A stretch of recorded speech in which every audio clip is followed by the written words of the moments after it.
Tim McCormack has been named the Lady Lions' new head coach at Piedmont. McCormack takes over after having served as an assistant under Andrew for 7 seasons. He's been an assistant at Piedmont a combined total of 8 seasons. This women's soccer program is coming off back-to-back USA South tournament titles, NCAA tournament appearances, with McCormack serving as an assistant, of course, during each. And he joins us now via the Howard Brothers Sports Line here on Game On, 1240 ESPN Radio. So, Coach, what's going on? How you doing? Katie, I'm doing well. Thank you very much for having me on. I appreciate it. Oh, yeah, absolutely. I'm thrilled to actually get to talk to you instead of you being the liaison for me to talk to others. It's nice to, I guess, put a voice with an email address, if we can say it like that. So congratulations on the job, first and foremost. You obviously have enough history with this program. There's going to be an easy transition. How important was stability, familiarity, in the process with the girls coming back or the girls coming in? How much was that a priority for Piedmont when it came to choosing the next coach? I think it was one of the things that led to their decision and the chance, the opportunity for me to take over. Our administration has been real stable over the last couple of years, and even with the transition from Coach Zeke, our old athletic director, to Coach Jim Peoples, who's now our athletic director. He was our associate athletic director for quite some time, over a decade.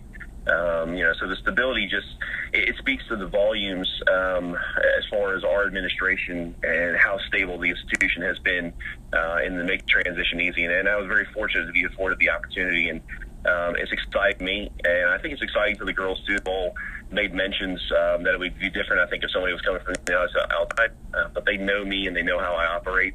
And I know what makes them so talented and helped them win so many championships in the last couple of years. Absolutely. And it's one of those situations where,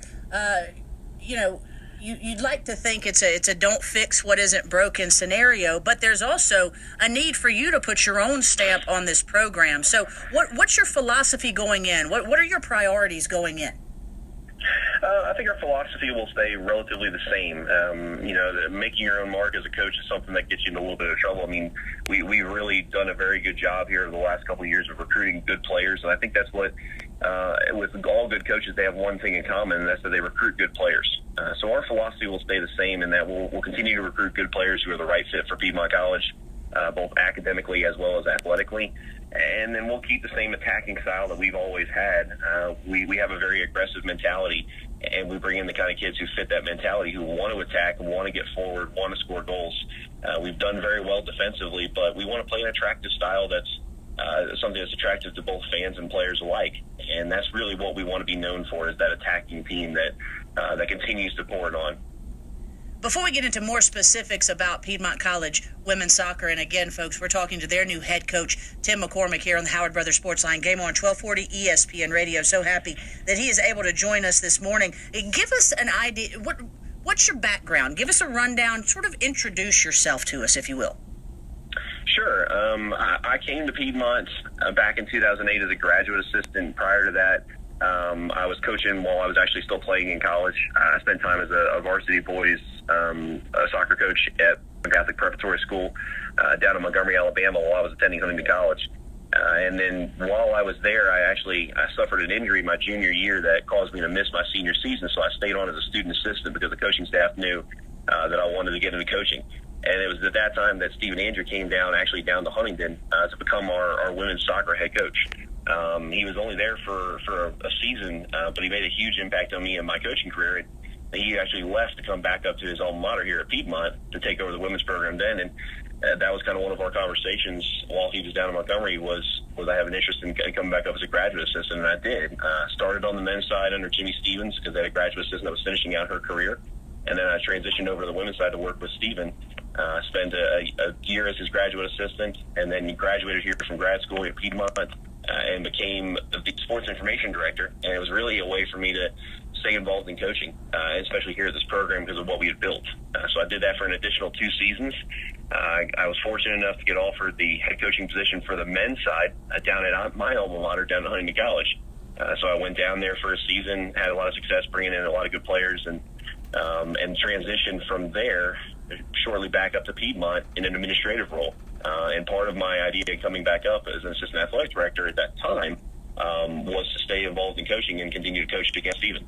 So I jumped on as an assistant again, Did that for the last 4 seasons, and now here I am with the opportunity to become this program's next head coach. What a story, what a journey it's been, back and forth really for you. Huntington College, Piedmont College, and folks, he's being a little modest when he says he has some success at Huntington College. He led his alma mater to one of the winningest men's soccer seasons in the previous decade. But I always ask this of coaches who have coached both men and women and stuck with one in the end. Why stick with women? You know, it's a funny question that I'm asked a couple times in my coaching career because of the fact that I have transitioned back and forth and coached both. There's really no one reason for me. It's been the success that I've had here at Piedmont that I've enjoyed with our team. But our team's a very unique group, and they're fun to be around, and I enjoy being around the kids. So I've just kind of gravitated to this team specifically as well. When I was first starting my coaching career, I coached the under 10 age group down at the club that I coached at down in Alabama, and I coached both on the girls and the boys side. And for me, I enjoyed pieces of both.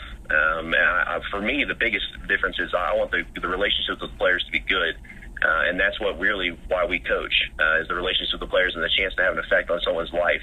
And it's been wonderful so far. I've been very fortunate in my career to have the chance to work with great players. Every single coach we've been fortunate enough to have on at any level, from professional to college down to high school, has pointed to relationships as being a key to success. And so I'm going to guess that you and both Coach Andrews' ability to let the girls know that you care about them first and then get them to perform for you is what has led to a phenomenal program being built at Piedmont. What excites you most about what you've got coming back? I think the talent that we have in our group coming back and the work ethic that they put into it. I mean, recruiting talented players is obviously something you have to do to be successful. But the players that we've had that have come in that have been the most talented players for us have also been some of the hardest working players for us. And that sets the tone for our program. Coach Andrew always mentioned it's something we'll continue to keep in our program as something moving forward is these standards that we set for ourselves in practice. And that's some of the toughest times that we have on the field is our training actually, and the level that we provide as our players go through, and they work hard on the field. They push each other. They all want to push to make that last spot on the travel roster, or to get into the starting 11. And I think what he's shown over his time that will continue as well is that if you put the work in, you're going to play. If you have the talent, you put the work in, you're going to play no matter if you're a freshman, sophomore, junior, or senior. It's your job to get better and your job to make our program better. And that really has spurred us. And so that's what I'm most excited about. We also have a great class coming in, and our classes in the future look really, really good as well. We've done a great job of identifying talent. And that's been the joy of working with him is that we've had the opportunities to get out there and see the players of the future as well. So I think we're going to be in good hands because we have good players around us. Coach McCormack, it's interesting. Last spring, more so than I had in probably the last 5 years since I was a sports writer in this area. I watched a lot of girls high school soccer in this area. I did some, what's the word? Public address announcing or whatever you call it for one of the area teams. I watched a lot of girls soccer. I was taken aback. I was floored by how the level of play has been raised since really girls soccer infiltrated this area, more than 15, 20 years ago. I mean, I was on Gainesville's first girls soccer team, and it was basically any athlete in the school was on the team, and none of us had, ever seen a soccer ball, much less kicked one.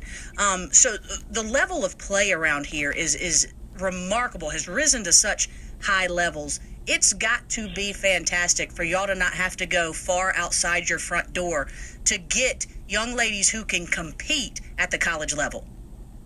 Absolutely. I think it's wonderful to be in the area that we are regarding the talent in our local area. I think that really is a transition and a trend that started, like you said, probably about 15, 20 years ago with our national program and how well they've done, the World Cup victories and what they've meant to the young girls who have played this game as youth players and now are starting to get into that high school age. But the development of the game throughout our grassroots program here in the States has really been impressive, and it's a credit to the coaches who coach those young kids and get them prepared and what they've been able to do in the high school levels. It's fantastic for us because it only makes our jobs easier. I was having a conversation with the assistant coaches here on staff the other day when we were talking about the transition, and that's one of our first goals really is to to continue to get out in the local areas and the local high schools and make sure that they see the Piedmont name kind of scattered throughout the time they're playing in their seasons, and they know and they recognize they have a place that they can go to and they don't have to go a couple hours away. And it's a competitive soccer program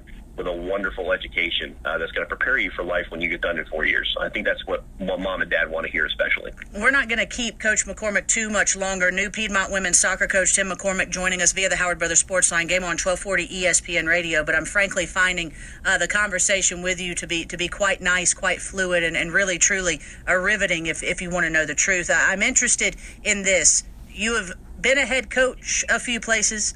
You have been a head coach on different levels, obviously been a head coach for different genders, coach different genders in general. What are some lessons learned through your journey that are integral to what you're going to do now as the head man in charge for the Piedmont women's program? I think the biggest thing I've learned in my time is, I think as a young coach, you feel like you're going to go in and reinvent the wheel, and you can change everything. There's really no secret formula, to this as far as a job goes. And I learned that the most from Coach Andrew during my time with him, and spending 7 seasons with him as an assistant, but also just in the many times we had discussions about it, and before I was even really his assistant, really on the college level. So, knowing that, the simple rules and what we've learned from our administration in the past of we're going to recruit good players. Coach Zeke, our former athletic director, always used to say, RDOP, which stood for Recruit Daily or Perish. I think he has a trademark on that, so I'll make sure that he gets credit for it. But and recruiting good players and understanding that the Jimmies and Joes will beat X's and O's. So for us, that's the key and the paramount of what we have to do. We have to recruit good players to come into this program, and understand that I can only do so much. And the job is really on them, and I just have to put them in the right position to be successful. And I think we'll be able to do that. I was going to ask about whether or not you feel any pressure to sort of maintain this level of success. But you know what? I don't need to ask that question, because in everything you're saying, I can already tell that you absolutely feel no pressure whatsoever. Coach McCormack, it's been a pleasure to talk to you. We will hopefully have you on again quite soon, or maybe midsummer, end of summer, as you all get started with a fall season there at Piedmont. But congratulations on the job. I know you're going to do a bang-up job, and we're certainly excited for you, your girls, the program as a whole. Katie, thank you so much for having us on. And like I said, we appreciate everything you've done for our entire athletic department. It's been wonderful to have this exposure, and we appreciate everything you're doing. And it's an absolute joy to be on with you. Anytime you want to have me on, I'm ready. Fantastic stuff. I love hearing that. And let me tell you what, it's a joy for us to be able to do it, and I mean that from the bottom of my heart. Tim McCormack.